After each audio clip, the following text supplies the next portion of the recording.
In today's video, let me show you how to use BeReal emojis. On BeReal, emojis are called RealMojis, which are a personalized reactions that you can create with your selfies. So instead of using standard emojis, you can use your facial expression that becomes a reaction. So let me quickly show you. You can also open up a friend's post and then add in a quick RealMoji. So open up any post that you like and then tap on the emoji section on the bottom right of the screen.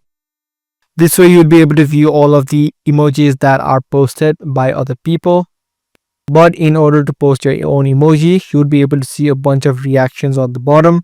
If you tap on one of these reactions, you can add in your own reaction as well.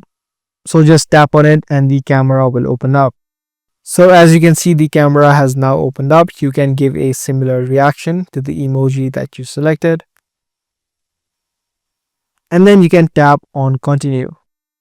This way your emoji or RealMoji will also be added in the comments. You can just tap on it and the comment will be made.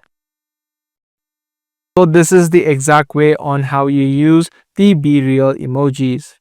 Be sure to give this video a thumbs up and also make sure to subscribe for more future videos just like this.